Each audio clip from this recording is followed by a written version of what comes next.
26년도 오누리교회의 주제는 나를 따르라입니다. 그런데 나를 따르라라고만 되어 있지 않고 보시는 것처럼 자기를 부인하고 자기 십자가를 지고가 포함되어져 있습니다.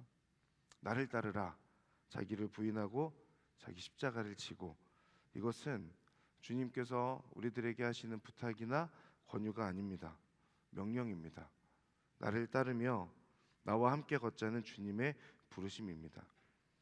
그런데 표어에서 나타나는 것처럼 주님을 따르기 위하여서 반드시 필요한 것이 있습니다. 말씀드렸던 것처럼 자기를 부인하고 자기 십자가를 지는 거죠. 자기를 부인하는 것 너무너무 어렵습니다. 내 안에 있는 의가 있고 내가 나를 사랑하는 마음도 있고 내 생각과 내 가치관이 있는데 자기를 부인한다는 것 너무 어려운 일이죠. 또한 자기 십자가를 지는 것도 어려운 일입니다. 그리고 무겁고 힘든 길입니다.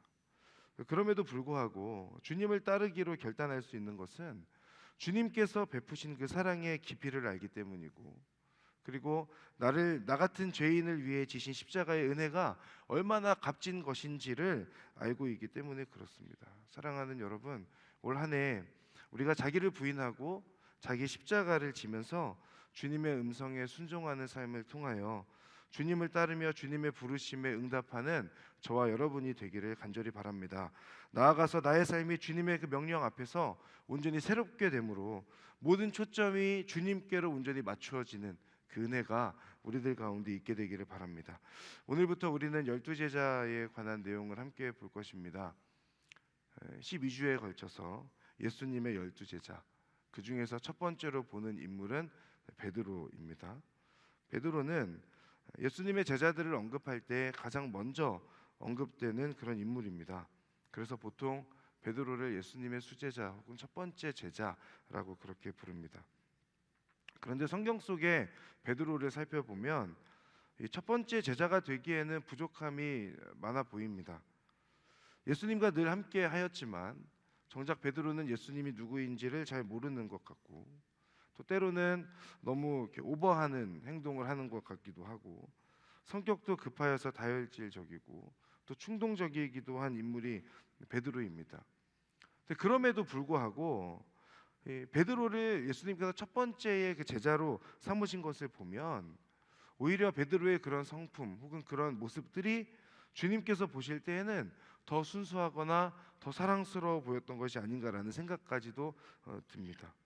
이처럼 이 주님의 선택과 일하심이라고 하는 것, 사람의 생각과 사람의 판단과는 조금은 다른, 다 이해되지 않는 혹은 이해할 수 없는 때가 있는 것 같습니다.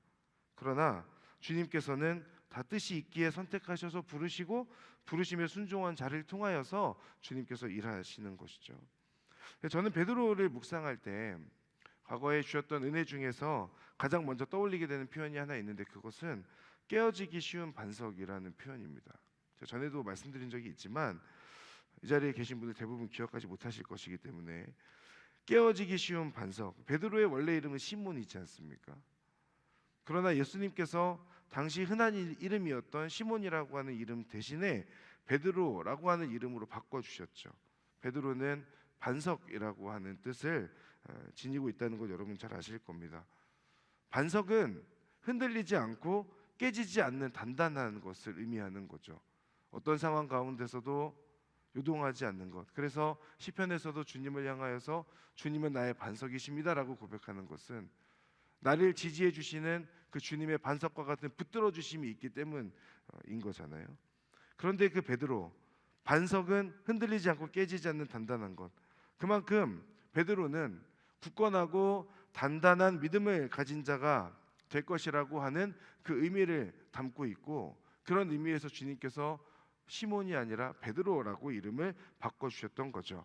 그러나 베드로의 삶을 보면 이름에 걸맞는 행동을 할 때도 있습니다만 그렇지 않은 때도 있다는 것을 여러분 잘 아실 겁니다.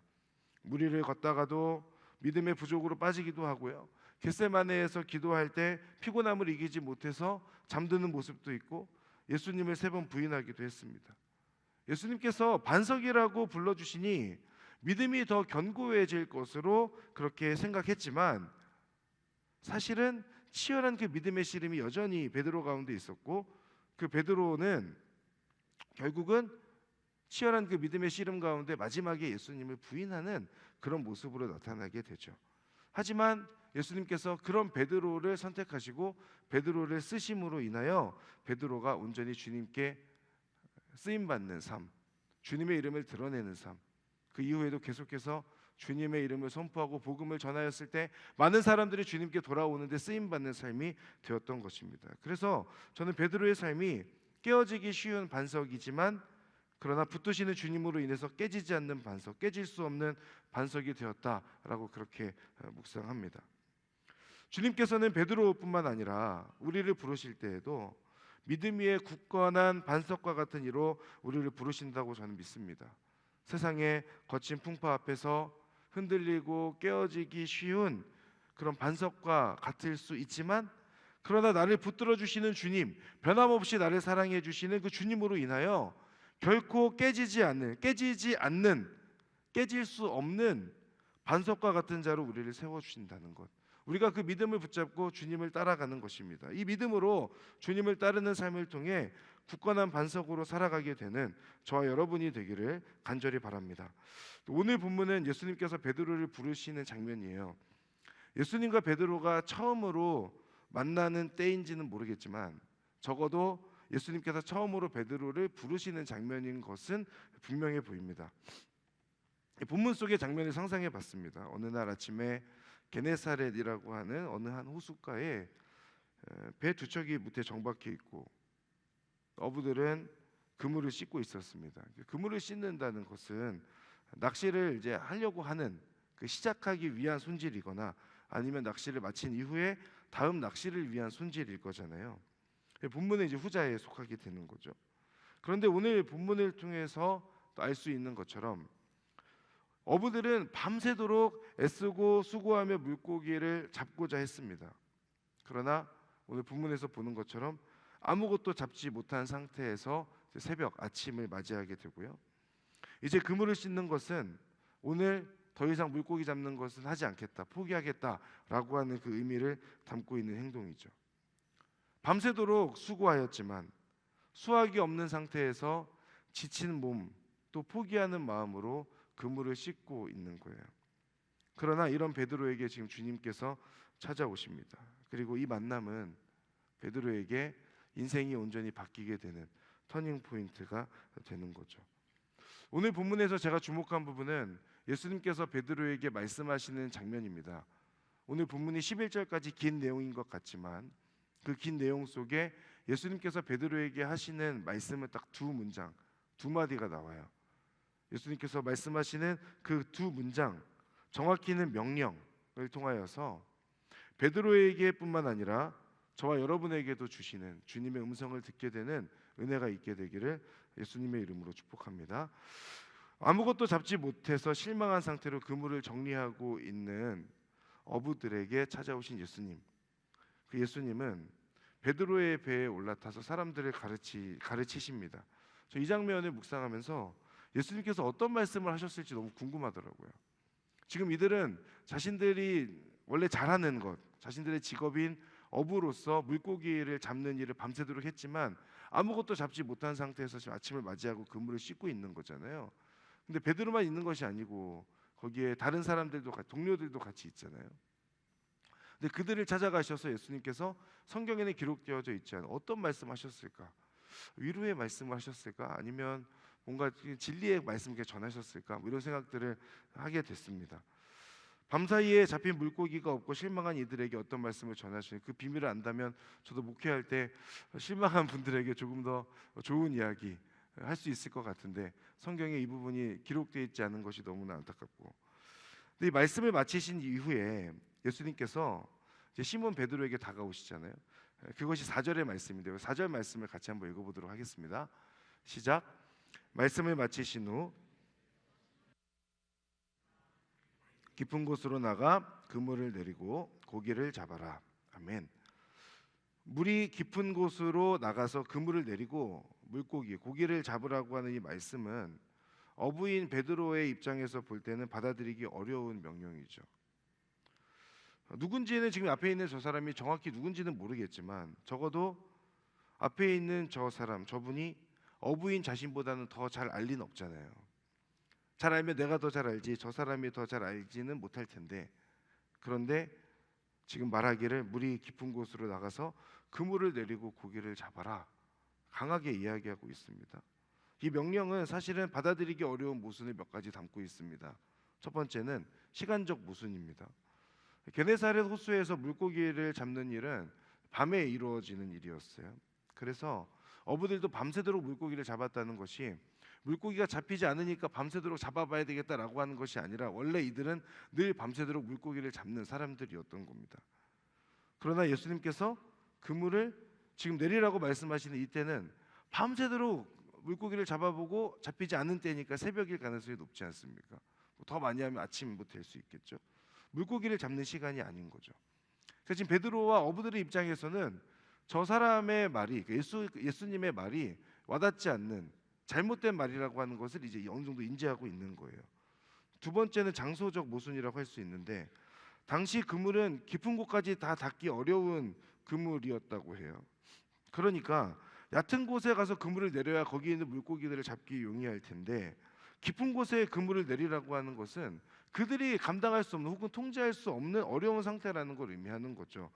물고기 잡기가 더 어려운 곳에 지금 물고기 잡기 위한 그물을 내리라라고 하는 그 말씀을 하고 있는 거예요. 세 번째는 전문성에서 훨씬 더 이들이 더 뛰어나잖아요. 목수이신 예수님, 어부가 목수보다 목공일을 더 잘할 수 없는 것처럼 목수가 어부보다 낚시를 더 잘할 리가 없습니다. 어부 입장에서는 저 사람을 보면서 저 사람이 목수인지 아닌지까지 다 알지 못했을 수 있지만 적어도 어부가 아니라는 것을 분명해 보이고, 그러니 그 말을 받아들이기에는 쉽지 않은 그런 말이었던 거죠. 그런데 놀라운 건 그 뒤에 나오는 5절 베드로의 모습이라고 할 수 있습니다. 우리 5절의 말씀을 같이 한번 읽어보도록 하겠습니다. 시몬이 대답했습니다. 선생님, 저희가 밤새도록 애썼지만 아무것도 잡지 못했습니다. 그러나 선생님의 말씀대로 제가 그물을 내려 보겠습니다. 아멘. 베드로는 밤새 수고한 자신의 경험과 잡은 것이 없는 현재의 상태에 대하여서 솔직하게 말하고 있습니다.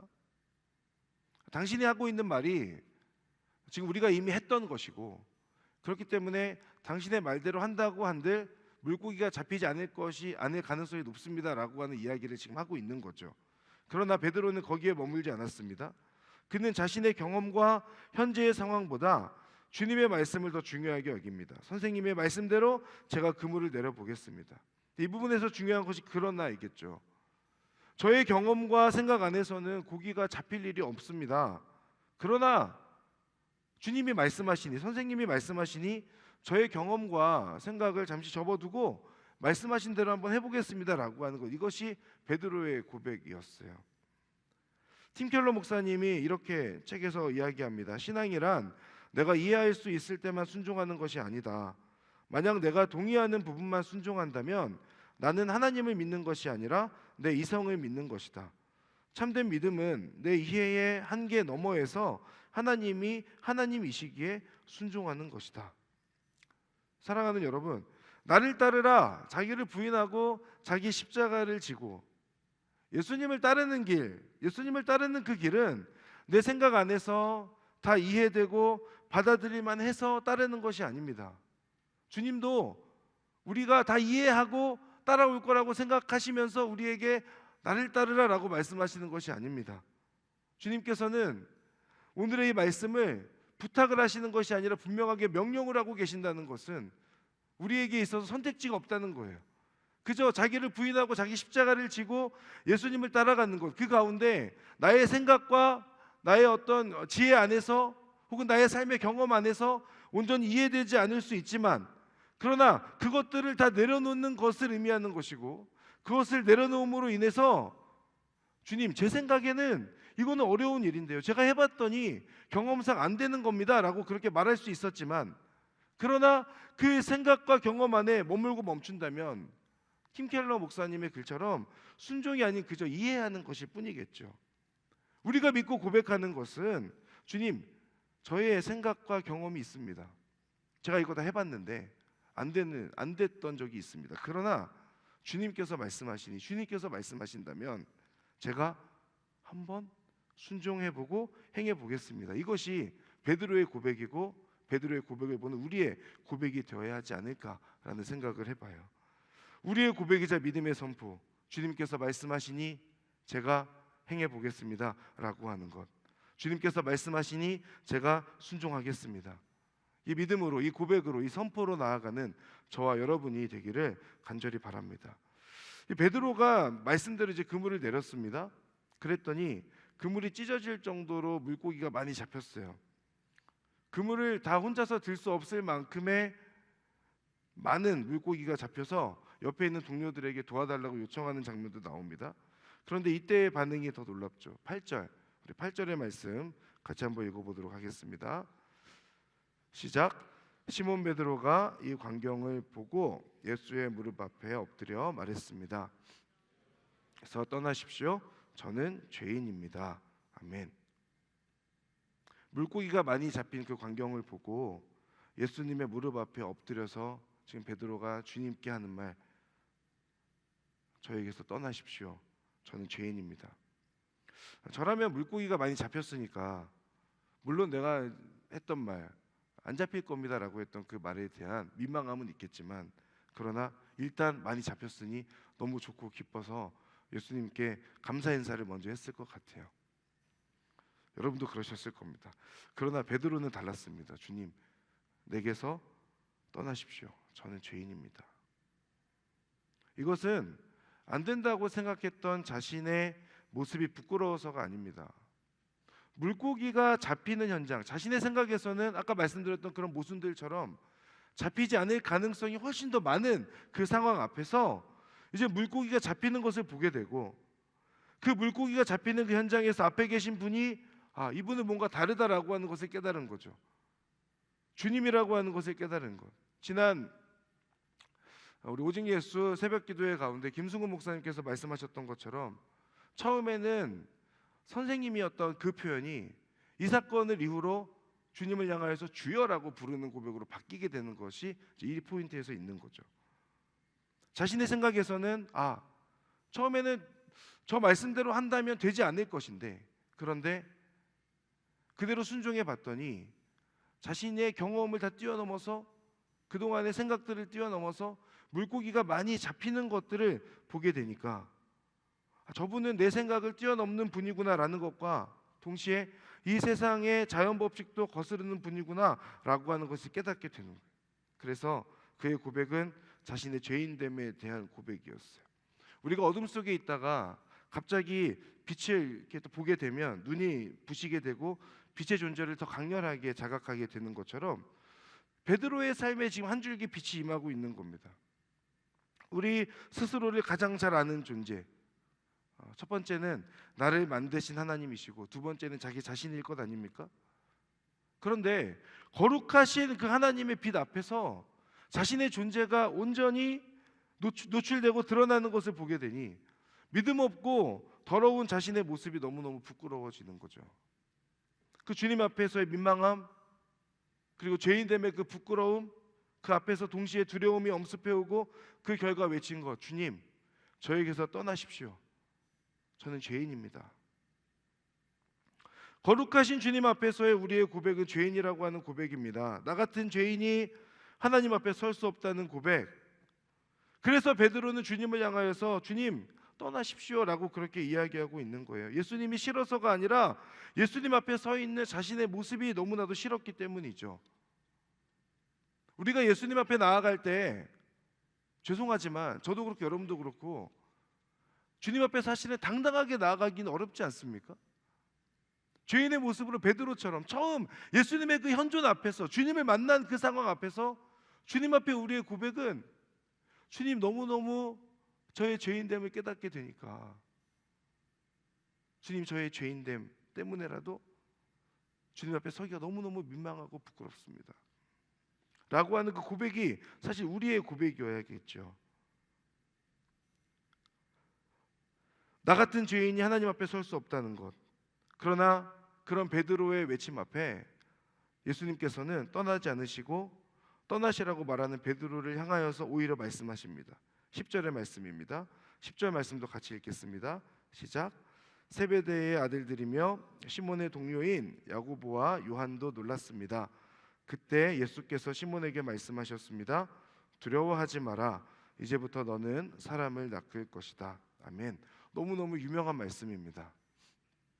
두려워하지 마라. 이제부터 너는 사람을 낚을 것이다. 떠나십시오라고 하는 그 고백과 상관없이 주님은 먼저 두려워하지 말라고 말씀하세요. 이것은 두 가지 의미가 있습니다. 첫 번째는 용납입니다. 아무리 죄인이라고 말해도 너의 죄인됨을 너무 잘 알고 있다는 주님의 말씀이에요. 내가 알고 있으니, 너의 죄인됨을 이미 다 알고 있으니 두려워하지 말라는 것. 왜? 이미 죄인인 줄 알고 주님께서 찾아오셨고, 죄인이기 때문에 사실 찾아오셨잖아요.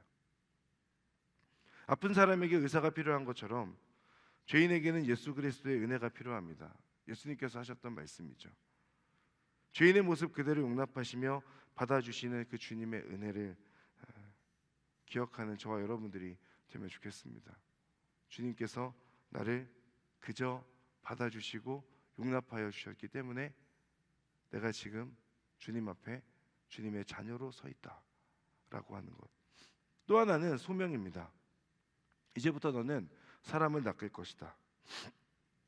물고기 잡는 것이 너의 부르심이 아니고 사람을 낚는 자가 될 것이라고 하는 그 주님의 부르심, 소명입니다. 베드로는 주님을 만나지 못했다면 평생 물고기를 잡고 있었을 사람입니다. 그러나 주님을 만나고 주님의 부르심 앞에 순종하니 베드로를 통해서 이제는 수많은 사람이 예수님을 믿게 되는 거죠. 이 용납하심과 또 소명을 주시는 것, 이것이 복음입니다. 복음은 자격 있다 생각하는 자에게 주시는 구원의 능력이 아닙니다. 복음은 자격이 없지만 전적인 은혜의 용납하심으로 죄인을 사랑하시어 의인이라 칭하시는 기쁜 소식입니다. 복음이 영혼을 구원하는 기쁜 소식이 되는 것은 주님 앞에 선 사람이 내가 죄인이라고 하는 그 사실을 깨닫게 될 때에 가능해지는 거죠. 저와 여러분 모두 다 다시 한번 이 본문을 통하여서 묵상하고 생각하기를, 내가 주님 앞에 서기 어려운 죄인이구나. 그럼에도 불구하고 주님께서 다시 한번 나를 용납해 주셔서 나를 이렇게 세워주시고 나와 함께 동행하고 계시구나 라고 하는 그 주님의 용납하심의 은혜를 다시 한번 깨닫게 되기를 간절히 바라고, 용납이 전부가 아니라 이제는 더 주님을 위한 사명자로, 주님의 소명 앞에 순종하는 자로 나아가게 되어서 주님 앞에 온전히 쓰임받는 저와 여러분들이 되기를 바랍니다. 그런데 본문에 보면 이 현장에 베드로만 있었던 것이 아닙니다. 베드로와 동료들이 있었어요. 그 중에는 야고보와 요한도 있었습니다. 이들 모두 많은 물고기가 잡힌 것을 보고 공통적으로 놀라워했습니다. 이들은 다 같은 상황을 겪고 있습니다. 동일하게 놀라움을 경험합니다. 그러나 죄인됨을 고백한 사람은 베드로뿐이었죠. 그들도 동일한 현장에서 동일한 경험을 하지만 주님 앞에 죄인이라고 하는 그 민망함을 깨닫는 것은 베드로 한 명뿐이었다. 여러분, 제가 말씀을 나누고 있고 이 자리에 우리 성인분들도 계시고 갈렙 청년들도 계시고 많은 분들이 계시지만, 이 가운데 동일한 예배를 드린다고 생각하지만 동일한 시간에 동일한 장소에서 동일한 말씀을 듣고 동일한 찬양을 올려드리지만 하나님께서는 동일한 예배를 받으시는 것은 아닙니다. 한 사람 한 사람의 예배를 받으시는 거죠. 그리고 하나님께서 말씀하실 때에도 동일한 말씀을 전해드릴지 모르겠지만 그러나 그 상황 앞에서, 그 말씀 앞에서의 믿음의 반응은 다 다른 겁니다. 바라기는 그 자리에 함께 있었던 다른 사람들처럼 그저 이 상황이 놀라워하는 것으로 끝나지 않기를 바랍니다. 베드로처럼 주님의 그 임하심 앞에서 나의 부족함, 나의 죄인됨을 다시 한번 발견하게 되고, 그로 인하여서 주님 앞에 은혜를 간구하고 또 용납하심의 은혜를 경험하게 되고 주님께서 주시는 그 소명의 자리 가운데로 나아가는 저와 여러분들이 될 수 있기를 바랍니다. 사랑하는 여러분, 저와 여러분 모두 거룩하신 하나님 앞에 나의 죄인됨을 발견하는 은혜가 있기를 바랍니다. 그래서 모두가 놀라워할 때 놀라워하는 것에 그치지 않고 죄인됨을 발견하여 주님께 나아감으로 주님을 따르는 제자의 삶을 살아가게 되기를 바랍니다. 동시에 죄인인 나를 품으시고 구원하시는 주님의 섭리 또한 발견하게 되는 그 은혜가 여러분들 가운데 있게 되기를 주님의 이름으로 축복합니다. 주님, 저는 죄인입니다. 그러나 주님께서 두려워하지 말라고 말씀하시니 염치 없지만 주님의 은혜를 구합니다. 저는 물고기를 잡는 어부입니다. 그러나 주님께서 사람을 낚을 것이라고 말씀하시니 주님께서 주시는 그 새로운 소명 앞에 순종함으로 나아가겠습니다. 이것이 베드로의 고백일 뿐만 아니라 우리들의 고백이어야 할 것입니다. 이처럼 주님의 말씀하심 앞에서 자신의 생각과 가치관의 그 한계를 뛰어넘고 죄인임을 고백하는 동시에 의인이라 불러주시는 그 은혜를 경험한 사람은 주님을 따라가게 됐죠.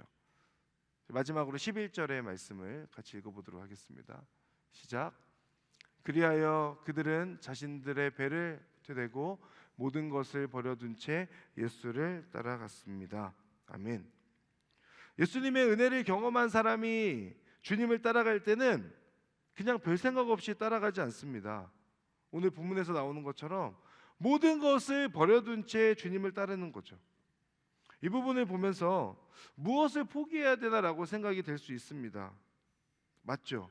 주님을 따르는 데에는 분명한 포기가 필요합니다. 자기를 부인하고 자기 십자가를 지고 따르는 것이 필요하죠. 그러나 이 포기는 어쩔 수 없이 포기하는 것이 아닙니다. 주님을 따르라고 말씀하실 때에 모든 것을 버려둔 채 예수님을 따라간다는 것은 더 이상 예수님이 아닌 다른 것들이 덜 중요해진 것, 이제 가장 중요한 건 예수 그리스도가 되었고 예수님 안에 거하고 예수님을 따라가는 것이 내 삶의 가장 최우선적인 목표가 되었다라고 하는 것을 의미하는 거죠. 포기라고 하는 것, 위 목사님 말씀대로 우선순위가 바뀌는 것입니다. 가장 최우선 순위에 예수님이 계신 거예요. 가장 첫 번째 예수님이 계신다면 두 번째, 세 번째는 버릴 수 있는 거죠. 그렇기에 모든 것을 버려둔 채 예수를 따라가는 그 삶은 예수님이 가장 가치 있다는 믿음의 고백인 동시에 예수님만이 나의 유일한 소망입니다라는 것을 고백하며 나아가는 삶이라고 할 수 있습니다.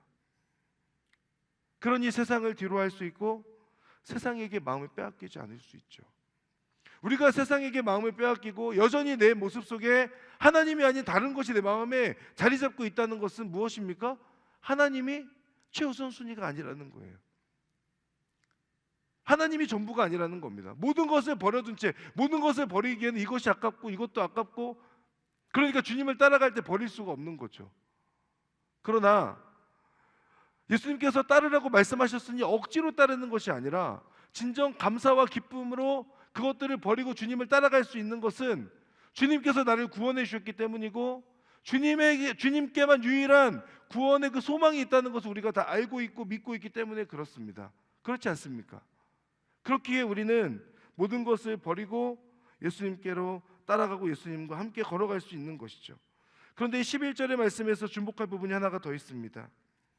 모든 것을 버려둔 채 예수를 따라가는 사람이 베드로만이 아니라는 거예요.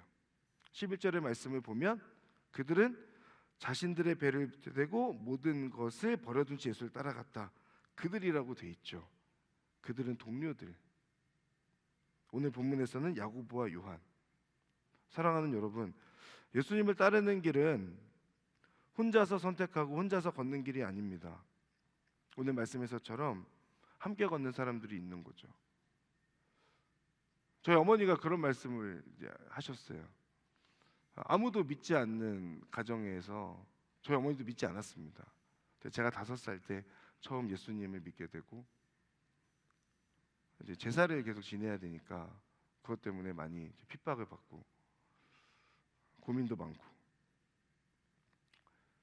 그런데 이제 제가 예수님을 믿게 됐고 제 동생도 예수님을 믿게 되고 저희 어머니도 믿게 되고 저희 아버지만 믿지 않는 상황이었던, 저희 친척들 모두 다 믿지 않는 상황이었을 때 그때 저희 어머니가 하셨던 말은 너무너무 외로웠는데 너희들이 있으니 외롭지 않고 주님께서 살아계신다는 걸 느낀다는 거거든요.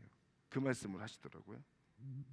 그런데 오늘 본문을 준비하면서 들었던 생각은 그때 저희 어머니가 먼저 믿음의 길을 걸어갔기 때문에 저도 따라갈 수 있었고 저희 동생도 따라갈 수 있었다. 그리고 어머니가 그렇게 걸어가시는 그 길에, 분명한 그 믿음의 길에 함께 걷는 사람들, 동역자가 있었다라고 하는 것. 어머니께서 선택하시고 가시니 혼자서 가는 길이 아니라 함께 가는 길이 있었다. 저희 어머니의 고백처럼 주님을 믿고 주님을 믿는 길은 결코 외로운 길이 아니라 오늘 본문에서처럼 오지 않을 것 같았던, 그저 놀라워만 할 것 같았던 사람들도 같이 버려두고 함께 주님을 따라가는 자들이 되었다라고 하는 것, 여러분 모두 다 기억하시길 바라요. 지난주 우리가 단기 선교를 떠나는 두 분을 위해서 기도하는 시간을 가졌습니다. 간증도 듣고 함께 기도하고 축복도 했습니다. 우리가 왜 그렇게 하는 겁니까? 이들이 혼자 선교 가는 것이 아니기 때문에 그렇습니다. 함께 가는 팀원들도 있지만 이 두 사람을 파송하면서 우리가 함께 기도하며 우리도 당신의 선교에 동참하겠다라고 하는 그 의미로서 함께 기도 제목을 나누고 기도하는 시간을 갖는 거죠. 선교사님들께서 기도 편지를 보내주십니다. 정기 후원하고 있는 선교사님이 얼마 전에 연락 오셔서 기도 부탁을 하시면 저는 항상 그때마다 드리는 말씀이 있습니다. 선생님, 함께 선교 사역을 하지는 못하지만 기도로 선교에 동참하며 동역하겠습니다 라고 하는 것. 주님의 사명을 위해 걷는 길에는 결코 혼자가 아니라는 것을 여러분 꼭 기억하시고, 혹여나 이 자리에 나 혼자 신앙생활 하는 것이 너무 외롭다라고 여기시는 분이 이 자리에 계신다면 주님께서 여러분을 혼자 내버려 두지 않으시고 동역자들을 주변에 붙여주셨다라고 하는 것을 다시 한번 돌아보며 감사하는 계기가 되시기를 바랍니다. 예수님께서 베드로를 찾아오셨습니다. 예수님을 만난 베드로는 인생의 터닝 포인트를 경험하게 됩니다. 오늘 본문 이후로 베드로는 주님을 따르는 제자로서 주님과 함께 동행하는 자가 되죠. 베드로는 자신의 생각과 경험 그 안에서 받아들이기 어려울 뻔했던 그 말씀 앞에 순종하였습니다. 이해되지 않지만 그러나 주님께서 말씀하시니 순종했던 겁니다. 이해되고 할만해서 했던 순종은 아닐 겁니다. 이해의 한계, 믿음의 한계를 넘어서는 그 순종을 통하여서 베드로는 예수님을 경험하고 새로운 소명을 얻게 됐죠. 사랑하는 여러분, 오늘 말씀을 통하여서 우리 안에서 우리가 기도할 것은 나의 생각과 나의 한계를 뛰어넘어 역사하시는 하나님께서 내 생각 안에서 다 이해되시는 분이 아니라고 하는 것. 지난날에 우리가 걸어왔던 그 시간들 속에서 우리가 다 이해되지 않을 수 있지만 그 시간 속에 주님은 함께 하셨고 앞으로도 우리의 걸음을 인도해 가실 거예요. 마찬가지, 앞으로의 우리의 삶도 마찬가지입니다. 우리가 나아가는 그 길에 주님께서 함께 하실 뿐 아니라 계속해서 순종하는 우리의 모습을 통하여, 우리의 믿음을 통하여 그 믿음의 한계를 뛰어넘게 하시는 그 하나님의 은혜를 경험하는 여러분들이 되시기를 주님의 이름으로 축복합니다. 예수님 앞에서 자신의 죄인됨을 깨달은 베드로는 주님께 떠나 주십시오라고 그렇게 이야기하죠. 사실은 자신이 떠나면 되는데 주님이 거기 계시고 그냥 본인이 뒤돌아서 그냥 주님 이렇게 두고 가면 되는데 제가 봤을 때 그런 용기조차 없었던 것 같아요. 그 주님의 현존하심 앞에서 자신의 그 부족함을 보게 되니 미처 주님으로부터 등 돌릴 생각도 못하고 주님께 붙들리긴 붙들리는데 민망하니까 주님 떠나주십시오라고 그렇게 이야기하는 것. 그런 베드로를 향해서 주님께서 말씀하세요. 두려워하지 말라. 이해해 주시고 품어주시는 주님의 은혜죠. 저와 여러분 모두 그 용납하심을 받은 사람들입니다. 그래서 지금 이 자리에서 예배드릴 수 있는 거죠. 사실은 용납될 수 없는 죄인이지 않나요? 그런데 우리가 그런 죄인임에도 불구하고 주님 앞에 예배할 수 있고 주님께 기도할 수 있는 것은 부족한 죄인인 나를 그저 전적인 은혜로 용납하여 주셨기 때문임을 여러분 다시 한번 기억하시기 바랍니다. 또한 새로운 소명을 주셨습니다. 사람을 낚을 것이다. 자격 없는 자에게 주시는 소명은 부담이 아닌 감사입니다. 자격 없는 자에게 주시는 소명은 부담이 아닌 감사. 이 감사를 여러분 잃어버리지 않으시기를 주님의 이름으로 축복합니다. 감사로 주님을 따르는 삶을 선택하는 여러분들이 되십시오. 여러분의 순종의 발걸음에 주님께서 함께 하시고 외롭지 않게 동역자들이 함께 할 것입니다. 그러니 주님의 말씀에 순종할 것을 당당하게 그리고 담대하게 선택해 보십시오. 나의 생각과 한계를 넘어서 주님의 말씀을 따라가는 여러분에게 주님의 은혜와 축복이 함께하기를 간절히 바랍니다. 우리 시간 함께 아까 불렀던 찬양이지만 우리 한 번 더 베드로의 고백이라고 하는 찬양으로 하나님께 영광 돌리기를 원합니다.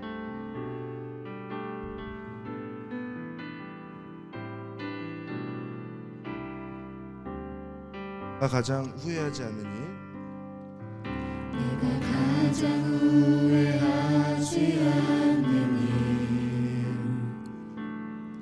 예수를 따르는 일, 내 금을 버리고 내 사랑들 뒤로 하고 나를 부르신 주님과 동행하는 일, 나의 평생을 소원하는 일, 예수를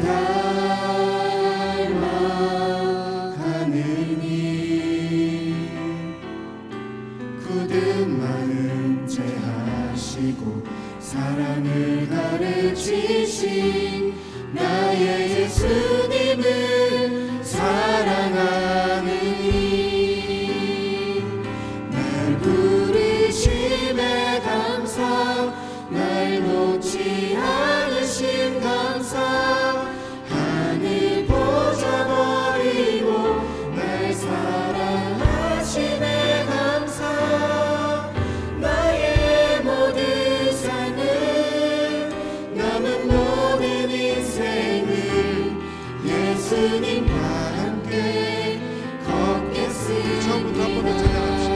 내가 가장 후회하지 않는 일, 예수를 따르는 일, 내 금을 버리고 내 사랑들 뒤로 하고 나를 부르신 주님과 동행하는 일, 나의 평생에 소원하는 일, 예수를 닮아가는 일, 굳은 마음 제하시고 사랑을 가르치신 나의 예수님을 사랑하는 일, 나를 부르심에 감사, 날 놓지 않으신 감사, 하늘 보좌 버리고 날 사랑하심에 감사, 나의 모든 삶을 남은 모든 인생을 예수님과 함께 걷겠습니다. 부르심에 감사, 부르심에 감사, 날 놓지 않으신 감사, 하늘 보좌 버리고 날 사랑하심에 감사, 나의 모든 삶을 남은 모든 인생을 예수님과 함께 우리 한 번 더 걷겠습니다. 고백합시다. 날 부르심에 감사, 부르심에 감사, 날 놓지 않으신 감사, 하늘 보좌 버리고 날 사랑하심에 감사, 나의 모든 삶을 남은 모든 인생을 예수님과 함께 걷겠습니다. 이 시간에 함께 기도하며 나아갈 때에 우리 주님께서 베드로를 찾아가 주신 것이 얼마나 큰 다행입니까? 베드로는 그냥 그대로 죽음을 향해 가는 인생, 동시에 물고기를 잡는 인생이었을 텐데 주님께서 베드로를 찾아가 주셔서 용납해 주시고 만나 주시고 두려워하지 말라고 말씀하여 주심으로 인하여 베드로는 평생을 영생을 소유한 자로,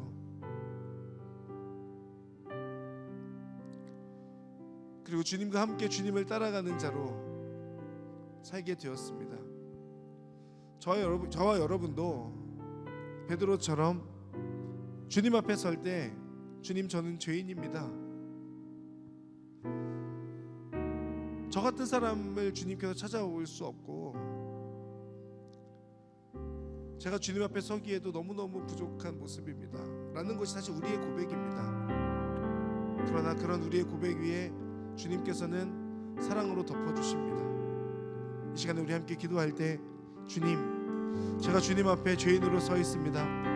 그러나 주님께서 용납하여 주셔서 제가 의인이 되었습니다. 저를 의인 삼아 주신 그 주님의 은혜와 주님의 사랑 앞에 이제는 더욱더 주님을 따라가고 주님을 신뢰하며 주님과 함께 믿음의 걸음을 걸어가는 자가 될 수 있도록 인도하여 주시옵소서. 지난날의 시간들을 뒤로하고 이제는 주님을 온전히 붙듦으로 이전 것은 지나갔으니 보라 새 것이 되었도다 말씀하여 주시는 그 주님의 부르심 앞에 주님을 따라가기로 결단하며 주님의 은혜를 간절히 사모하는 자로 살아가겠다는 그 결단을 담아서 우리 시간 주여 한번 부르며 믿음을 고백하며 함께 기도하며 나가겠습니다. 주여! 사랑하는 하나님, 하나님의 은혜를 간절히 바라보며 주님을 따라가기를 소망합니다. 하나님의 인도하심과 하나님의 은혜와 하나님의 역사하심 우리 안에 있기를 간절히 바라고, 우리 주님의 일하심 앞에 우리 하나님과 함께 동행하는 믿음의 삶을 선택할 수 있도록 인도하여 주십시오. 주님 앞에 죄인으로 설 수밖에 없으나 죄인인 내가 주님의 은혜를 더욱더 사모하고 아버지 하나님을 붙드는 믿음으로 나아갈 수 있도록 주여 인도하여 주시고 함께하여 주옵소서. 하나님의 뜻을 따라가는 자로 살기를 간절히 원합니다. 아버지 하나님, 나를 부인하고 나의 십자가를 지고 주님을 따라가는 하나님의 자녀로 살 수 있도록 주님 인도하시고 함께하여 주시옵소서. 주님께서 나를 불러주신 그 주님의 부르심 앞에 아버지 하나님 온전한 믿음의 순종과 결단으로 나아가게 하여 주시고, 아버지 하나님의 인도하심 앞에 더욱더 주님을 붙드는 하나님의 사람으로 나아갈 수 있도록 주여 인도하시고 함께하여 주시옵소서. 주님, 저는 죄인입니다. 그래서 주님이 필요합니다. 주님, 저는 죄인입니다. 그렇게 주님이 없으면 안 됩니다. 그 믿음을 고백하는 우리 이 자리에 있는 모든 예배자들이 될 수 있도록 주님 인도하시고 함께하여 주시옵소서. 죄인이기에 주님이 없으면 안 된다는 그 믿음의 고백이 우리 모두의 고백이 될 수 있도록 인도하여 주시옵소서. 우리 한 번 더 기도하기를 원합니다. 자격 없는 자에게 주시는 그 소명은 부담이 아니라 감사입니다. 주님께서 여러분을 죄인에서 의인으로 바꿔주셨을 뿐 아니라 이제 우리를 의인으로 불러주시는 동시에 이제는 새로운 소명, 주님을 전하고 주님을 증거하고 삶의 모든 영역에 주님의 다스리심을 온전히 수용하게 되고 그로 인하여 주님을 위해 헌신하는 자로 살아갈 것을 우리에게 명령하시고 결단을 요구하고 계십니다. 사랑하는 여러분, 이 시간 우리 함께 그 믿음을 담아서 또 결단을 담아서 기도할 때에 주님 앞에 더욱더 순종하며 주님의 그 부르심과 보내심 앞에서 온전한 순종을 통하여 주님의 일하심 앞에 쓰임받는 인생이 되기를 소망합니다. 자격 없는 저를 불러주심에 감사할 뿐 아니라 이제는 주님을 위해 헌신하고 주님을 전하는 자로 살아가겠습니다. 이 시간 그 결단하는 자마다 우리 한 번 더 주여 한번 부르며 하나님 앞에 결단을 담아 기도하기를 원합니다. 함께 기도하겠습니다. 주여! 사랑하는 하나님, 하나님의 은혜를 간절히 바라보며 주님의 인도하심과 역사하심 안에서 우리 아버지 하나님을 붙들기를 소망합니다. 자격 없는 나를 품어주신 예수 그리스도의 그 은혜와 사랑을 기억하오니 아버지 하나님의 도우심과 은혜 앞에 아버지 이제는 그 새로운 소명을 붙드는 자로 나아갈 수 있도록 주여 인도하여 주시옵소서. 아버지 하나님, 내가 가는 그 길에 주님의 부르심을 따라가는 길이 되기를 소망합니다. 주님께서 말씀하시기에 주님의 그 말씀하심 앞에 더욱더 순종함으로 나아가는 하나님의 사람들이 되기를 원합니다.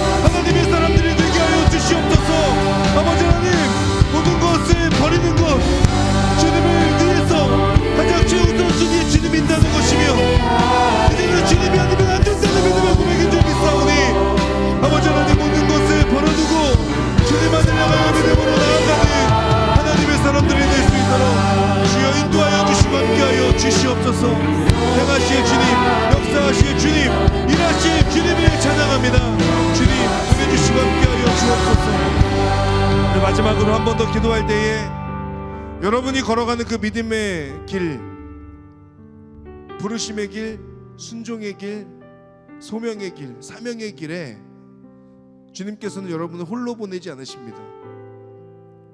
모든 것을 버려두고 주님을 따라야 할 때 외로이 두지 아니하시고 함께하는 그들이 있었다는 것을 여러분 꼭 기억하십시오.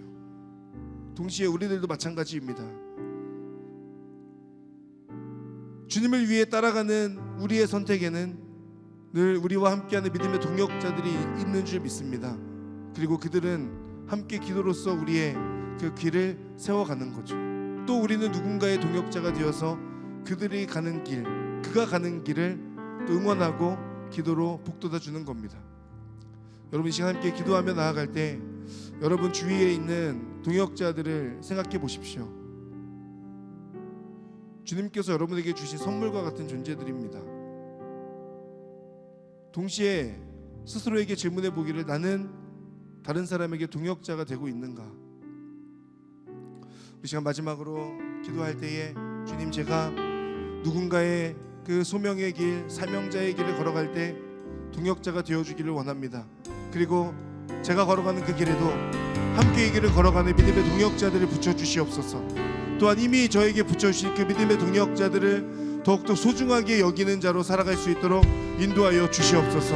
마지막으로 함께 기도하며 나아가겠습니다. 사랑하는 하나님, 목회의 길, 믿음의 길을 걸어가면서 주님께서는 계속하여 아버지 저에게 동역자들을 붙여주셨습니다. 이 자리에 있는 예배자들에게도 마찬가지입니다. 하나님께서 이들의 삶을 이끌어주시고 함께하여 주시고 아버지 이들이 홀로 가지 않도록 외롭게 걸어가지 않도록 그 믿음의 길에 놀라운 하나님의 역사와 일하심을 함께하여 주옵소서. 아버지를 바라보는 믿음으로 나아가게 하시며 하나님 주님과 함께 걸어가는 믿음의 사람들 될 수 있도록 인도하시고 함께하여 주시옵소서. 하나님 행하신 주님을 찬양하오니 주님의 은혜와 역사하심 앞에 아버지 하나님 바라보는 믿음으로 나아갈 수 있도록 주여 인도하여 주시고 함께하여 주시옵소서. 행하시고 역사하신 아버지는 찬양하오니 주님 모습으로 주님 안에서 아버지 하나님 함께 동역의 기쁨을 누리는 자들의 삶이 될 수 있도록 주여 인도하시고 함께하여 주시옵소서. 사랑하는 하나님 아버지, 나의 생각과 지혜를 뛰어넘으시는 주님의 그 부르심 앞에 모든 것을 버려두고 담대하게 주님을 따라가는 믿음의 사람들 되기를 간절히 원합니다. 그 길에 하나님의 부르심이 있고 하나님의 소명, 우리가 이루어야 할 그 부르심의 자리가 있음을 기억하며 불러주신 그 자리에서 더욱더 하나님을 사랑하고 예수 그리스도를 전하는 데 쓰임받는 이 자리에 있는 모든 예배자들이 될 수 있도록 인도하여 주시옵소서. 감사드리며 예수님의 이름으로 기도합니다. 아멘.